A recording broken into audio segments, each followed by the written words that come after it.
Kabar ini mungkin akan menambah panjang daftar rumah tangga selebritis yang tengah dilanda konflik. Kali ini menimpa pasangan bintang sinetron Adrian Maulana dan Desi Ilsanti. Kabar yang beredar, keharmonisan rumah tangga Adrian Maulana dan Desi Ilsanti yang baru berjalan hampir 2 tahun tengah dilanda badai. Pertengkaran yang kerap kali terjadi kabarnya dipicu oleh kesibukan Desi Ilsanti di dunia hiburan. Desi yang sering pulang larut malam dianggap Adrian telah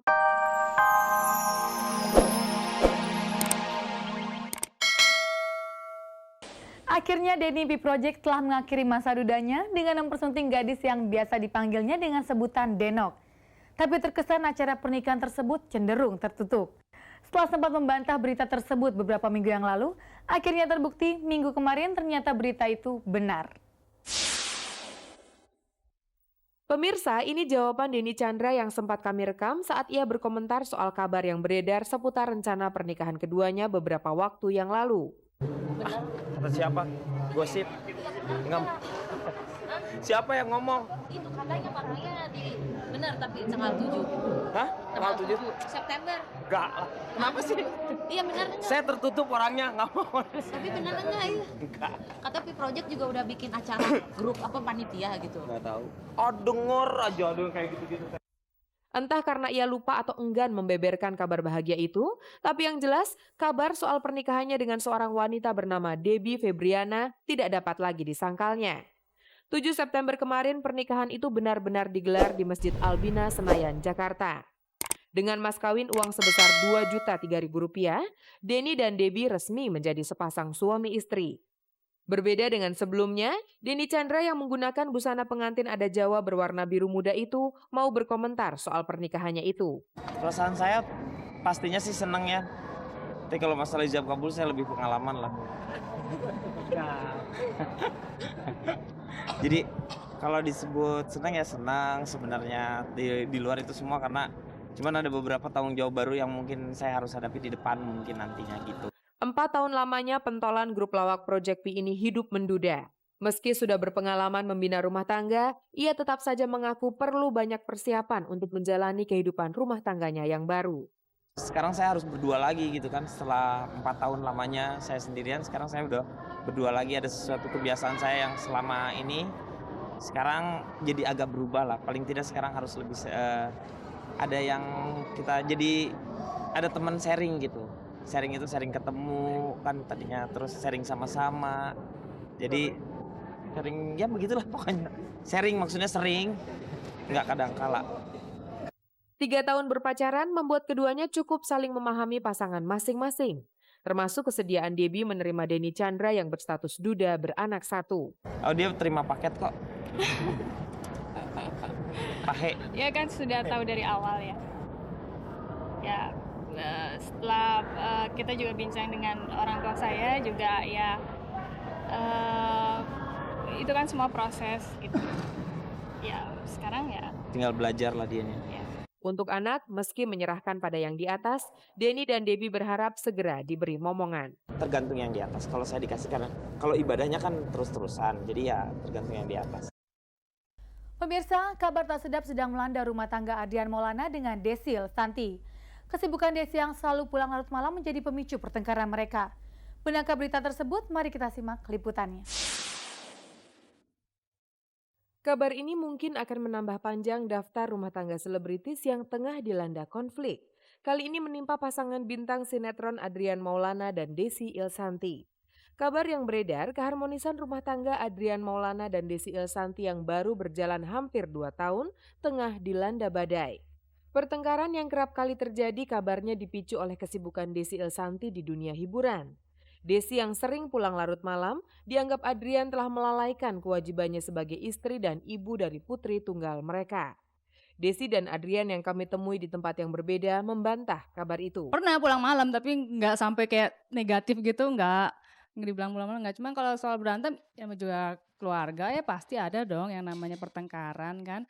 Dan pertengkaran itu kan ada untuk diselesaikan. Andai kata istri saya pulangnya lebih lambat dari saya, dia pasti juga bilang. Terus biasanya memang ada alasan-alasan yang memang bisa diterima gitu loh. Jadi kenapa saya mesti menganggap itu sebagai suatu masalah sampai mengakibatkan itu jadi suatu pertengkaran. Kabarnya Adrian yang tidak suka dengan pekerjaan sang istri sampai memaksa Desi untuk berhenti menjadi presenter sebuah acara infotainment. Tawaran untuk waktu itu diperpanjang memang sebenarnya ada, cuman memang ada apa ya, ada satu keinginan lain untuk akhirnya saya memutuskan untuk ya sudah berhentikan saja. Saya merasa ada yang kurang saya dapatkan di situ dan ternyata kalau saya terusin saya nggak mau, maksudnya menurut saya dan suami saya kalau diterusin akan ada ganjalan di dalam kita, jadi mendingan ya udah nggak usah aja dan ternyata saya ikhlas dan pikir-pikir nggak apa-apa kok kalau saya berhenti itu juga nggak masalah. Saya di sini melihat Desi itu udah mengabdi cukup lama di perusahaan tersebut dari cukup boleh bilang cukup dari awal dan mungkin udah lebih dari 100 episode ya di sana. Namun kok, saya menilai sepertinya saya yakin Desi itu bisa untuk mendapatkan suatu penghargaan yang lebih lah. Pertengkaran dalam kehidupan rumah tangga tidak dipungkiri keduanya memang ada, tapi bukan karena persoalan besar yang tidak dapat diatasi. Kalaupun dibilang ada pertengkaran pasti ada juga suami istri, tapi bukan sesuatu yang tidak bisa diatasi. Selama saya 2 tahun menikah, yang boleh dibilang nggak bisa diselesaikan atau berat banget itu kayaknya alhamdulillah enggak. Pemirsa, Senin lalu persidangan antara Lisa Natalia dengan pihak Triwarsana memasuki babak akhir. Hakim memutuskan Lisa kalah dalam persidangan tersebut. Berakhir sudah perseteruan antara Lisa Natalia dengan Triwarsana Record, perusahaan rekaman tempatnya bernaung selama ini.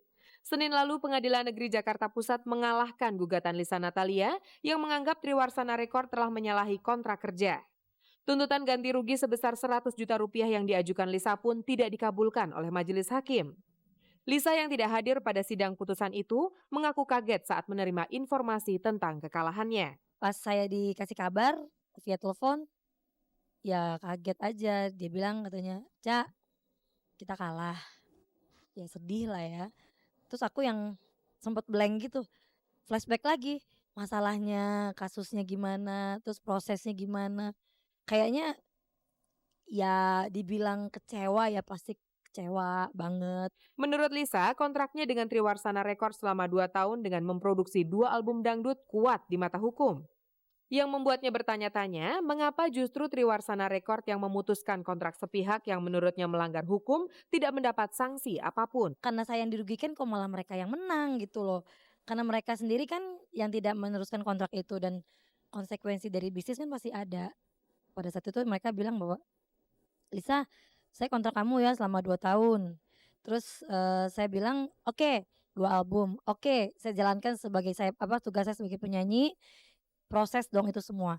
Tapi pada saat itu juga mereka juga memutuskan pada saat udah proses semuanya berlanjut, pemutusan kontrak kan sepihak karena kontrak itu tertulis, balik lagi tertulis hitam di atas putih dan saya tahu, saya aja orang awam ya, dalam hukum saya nggak ngerti, tapi saya tahu kalau orang itu tidak tidak menyelesaikan kontrak itu konsekuensi pasti ada. Kalah bukan berarti salah, meski sulit untuk diterima dengan ikhlas, apalagi jika menganggap dirinya benar. Jadi wajar saja kalau ia merasa kecewa dan sedih. Bukti-bukti yang saya ajukan tidak digubris, justru bukti dari mereka angkat. Itu yang saya nggak habis pikir, mungkin insya Allah saya akan naik banding. Pemirsa, lengkap sudah kebahagiaan dari presenter kondang Indy Barens. Setelah menunggu lebih dari 9 bulan, akhirnya Selasa lalu dia telah melahirkan sang buah hati di Rumah Sakit Mitra Keluarga. Hanya kepada Anda pemirsa setia Kabar-Kabari, Indy akan berbagi kebahagiaan. Kehadiran seorang anak di tengah keluarga memiliki banyak arti bagi setiap pasangan suami istri. Selain bukti kemampuan menghadirkan keturunan, anak bisa mempererat tali cinta. Kebahagiaan itulah yang kini dirasakan pasangan Indy Barens dan Benny Sarmanella. Kehidupan rumah tangga yang mereka bina sejak 1 tahun yang lalu semakin lengkap dengan kelahiran putra pertamanya Selasa 9 September lalu di Rumah Sakit Mitra Keluarga Jakarta Timur. Bayi laki-laki yang lahir lewat operasi sesar itu diberi nama Rafael Benaya Sarmanella. Lega kali ya, enak karena kalau buat aku pribadi sih bawa drum band lumayan gerah juga tuh, apalagi udah menjelang-jelang bulan 9 terakhir gitu.